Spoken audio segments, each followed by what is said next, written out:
Now let's try to learn about list and map in Dart. So I'm going to delete all this and let's just create a new list. Map my list, and I'm going to just in square brackets I'm going to provide few values here, 1 2 3 4. So as you can see that Dart has already created a list for me. Let me print this,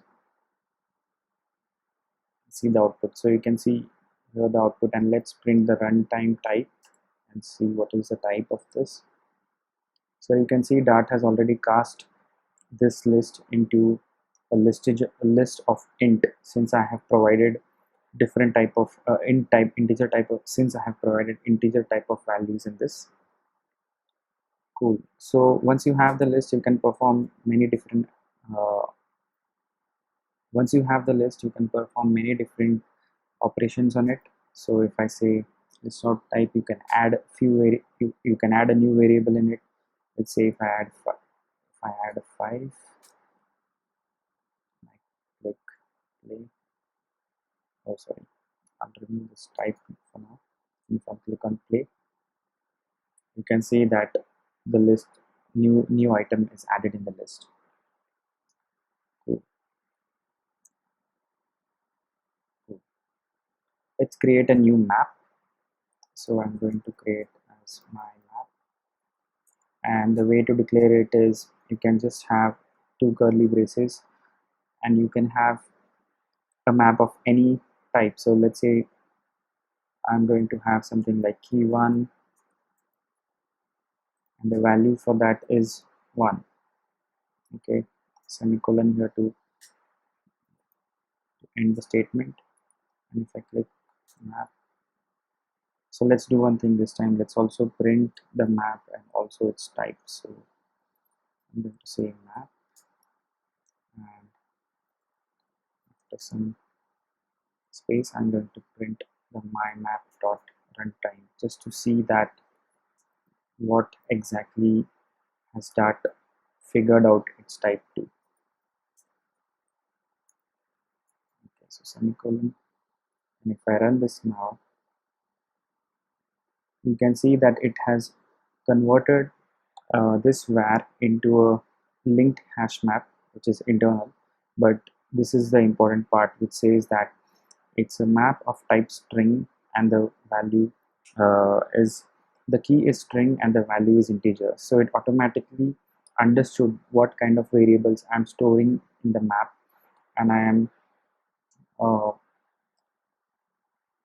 so it understood on its own what kind of variable I'm storing in the map, and it converted the map into that type. Cool. So once you have a map, you can have all the basic functionality that a map provides.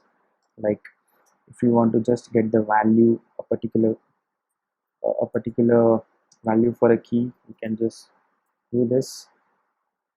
If I say, oh, sorry,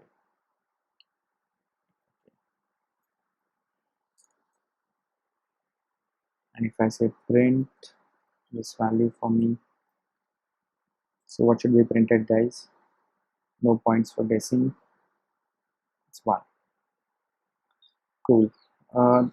There is something really interesting that I want you to learn about Dart is also one more thing is that dynamic. So what happens mm, if I want to store different kinds of objects in my list. I also want to store just not just string or not just int. I also want to store strings. So if I say comma and I say new string, you can see that Dart is not complaining. There is no complaint here, even though I'm storing ints first and then I'm storing new string value. So let's do one thing. Let me add the same statement here, and let me just do the magic of copy pasting. Yeah, so I'm also printing the list here and also the runtime of that list. So let's see what happens to my list now. Previously it was a list of integer. Now as you can see, it became a list of object. So object is one of the base class. So what I'm trying to say is that Dart dynamically figured out what kind of objects will be stored in this. Cool. Now there is one more thing which I want you to know is the difference between var and dynamic. So in Dart you can also do this dynamic variable. Let's say my dynamic, and I can assign a value to it. So you can see I have created a variable with the dynamic as its type, and I'm assigning the value to it. So let me print that variable here. Cool. Sorry, my bad. Let me print that variable here. Okay. So as you can, I mean, no points in guessing the value will be printed as 1. Cool. I'll probably add some more print statements here so it's more useful. Yes.